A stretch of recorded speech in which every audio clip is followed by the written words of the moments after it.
Salut, amis d'ici Trappes, c'est Stéphane. Bah écoutez, vous reconnaissez certaines personnes qui sont là.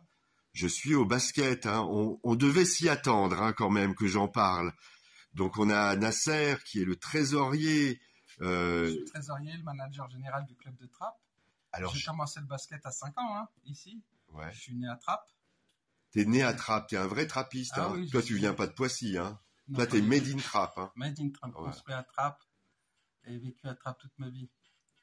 Alors là, j'ai presque envie de... Alors attendez, je vais me baisser un peu parce que c'est quelqu'un d'important. Moi, c'est Steve.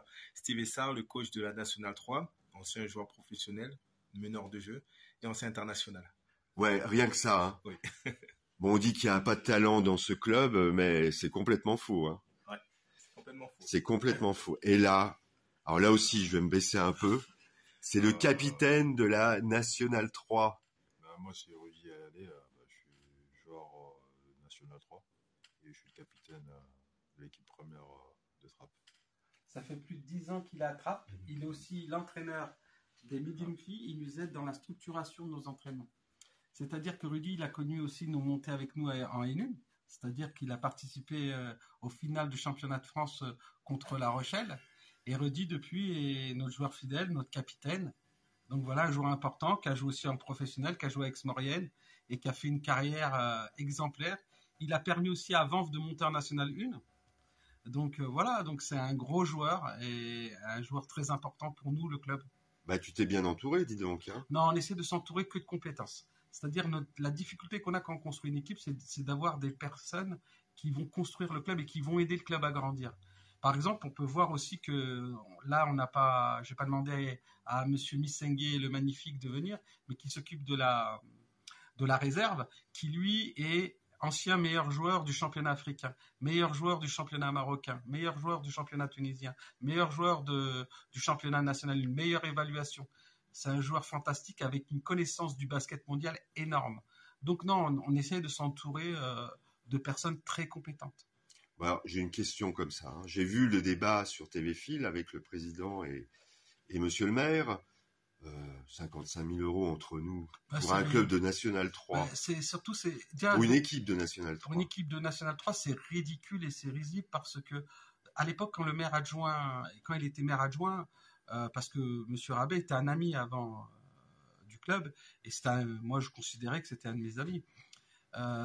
Quand il était maire adjoint, on lui disait que c'est pas suffisant pour monter en National 2 et il le savait, il l'a toujours su. C'est pour ça qu'on a signé et dans notre convention triennale, on n'a jamais parlé de pourcentage qui était dédié au club.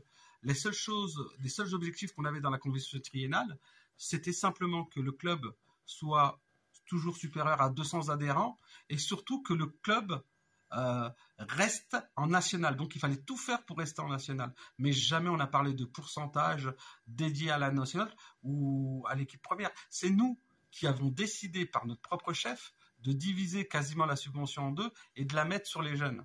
Donc ça n'a rien à voir avec une politique. Au contraire, c'est une politique saine. C'est comme si vous disiez, on va prendre un exemple, tu prends le PSG, l'équipe première du PSG, elle coûte 90% du budget du club. Et à chaque fois, dans les équipes qui sont en national ou en professionnel, l'équipe Fagnon coûte 90% du club. Eh ben nous, non, c'est 55%. Donc c'est voilà, parce qu'on est qu'en National 3 et voilà. Mais voilà, donc c'est très important. Oui, il y a toujours eu autour de ce club, enfin moi quand j'arrive à Trappes en 95, déjà le club est à un bon niveau. À l'époque de Malandin, il faut savoir que... là on est à l'époque Bernard Hugo même. Ah, Bernard Hugo, oui, mais à l'époque de Bernard Hugo, Jacques Monco, surtout Jacques, paix à son âme, c'est quelqu'un qui nous a surtout apporté énormément. Il faut savoir qu'à l'époque, on était à plus de 260 000 € de subvention de la ville. Et il y avait 80% de cette subvention qui était dédiée à la nationale. Donc voilà, quand on parle de 55 000 € pour 10 joueurs, c'est faux. Déjà, on a 12 joueurs. Oui, puis vous êtes monté haut parce qu'il a fallu réadapter, faire un parquet en bois. Oui, à l'époque, exactement, on était en National 1. Après, notre budget ne nous permettait pas de rester là-haut. Après, évidemment, parce que pour aller le plus haut possible, c'est une volonté politique. C'est comment les politiques veulent redorer l'image de la ville. Nous, aujourd'hui, on représente la ville de Trappes sur toute la France. On a 10 jeunes qui sont sortis du club et qui Aujourd'hui, on a des contrats professionnels en National 2, National 1, Pro B, Pro A. On a même des jeunes filles qui ont des contrats pro. On a une fille qui joue en ligue féminine. On a une jeune, on a pu parler de Cristal, qui aujourd'hui intègre l'équipe de France 3-3. Et on espère qu'elle va bien pas tarder à intégrer l'équipe de France U18. Et qui vient toujours, qui était encore là hier pour nous donner un coup de main au sein du club. Mais juste pour revenir sur ces 55 000 euros. 55 000 euros, c'est 12 joueurs. C'est 13 déplacements. C'est des frais fédéraux. Les frais fédéraux de la nationale s'élèvent à plus de 10 000 euros par an. Ah oui, quand même. Plus de 10 000 euros. Maintenant, à ça, il faut rajouter un entraîneur. On a quand même... Il faut rajouter un entraîneur, il faut rajouter un assistant, il faut rajouter un kiné, un préparateur physique. On sait que nos joueurs ne perçoivent pas de salaire à Trappes. Il n'y a pas de salaire. Avec 55 000 euros, on n'a pas de salaire. On a juste des primes qu'on distribue à nos joueurs.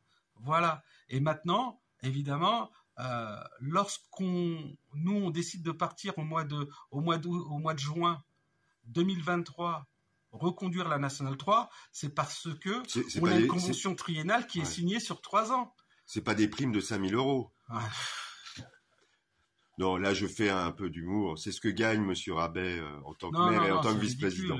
5 000 euros, déjà, ça serait soumis à charge sociale. On ne peut pas donner 5 000 euros à quelqu'un. Ouais. C'est pas possible. C'est n'importe quoi. C'est risible.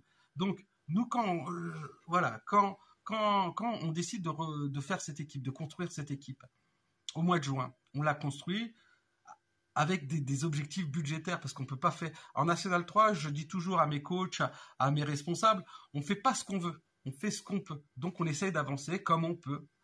Donc, aujourd'hui, on a construit notre équipe et le maire nous annonce au mois de janvier qu'il décide de nous supprimer cette subvention. Et il nous dit qu'on est un club qui est mal géré, un club qui a des conflits, un club... Mais si on avait des conflits... En gros, il te dit, tu traverses le pont, et puis au milieu du pont, il dit, je te suis plus. Bah surtout, nous, on a fait confiance au maire. Il a signé un document quand même. C'est-à-dire que les documents que le maire signe, il peut revenir comme il veut. C'est-à-dire que nous, on peut même pas se projeter sur le futur. Et surtout, on a quand même des engagements vis-à-vis de nos joueurs. Maintenant, dire que le maire n'en a rien à faire de la Nationale 3, peut-être lui, il n'en a rien à faire, mais il doit respecter l'histoire. Oui, l'histoire de Trappes, c'est une équipe en nationale. Il pourrait expliquer qu'il y a des problèmes budgétaires au niveau de la mairie, il y a une crise, il y a l'inflation et patati patata, donc il ne peut pas soutenir comme il voudrait. Mais il n'a pas à dire, à insulter les gens en leur disant qu'ils gèrent mal, etc. Voilà. Il faut qu'il soit plus clair. Mais surtout, on sait que ce n'est pas un problème de budget, parce que la municipalité n'a pas, son budget n'a pas baissé. Donc c'est un choix. Mais qu'ils nous le disent au mois de juin, mais pas qu'ils nous le disent au mois de janvier. Après, le club de Trappes existera tout le temps. Et avec une nationale. Et c'est quand même important. Il n'est pas normal qu'un maire arrivant décide de supprimer cette équipe-là, de dire que cette équipe-là coûte trop cher, et surtout la mettre en concurrence avec le reste du club. La nationale fait partie intégrante du club. Oui. On prend le cas de Rudy, le cas de Steve, ils entraînent les catégories de jeunes. Ils sont des modèles pour ces jeunes-là, c'est des joueurs de haut niveau.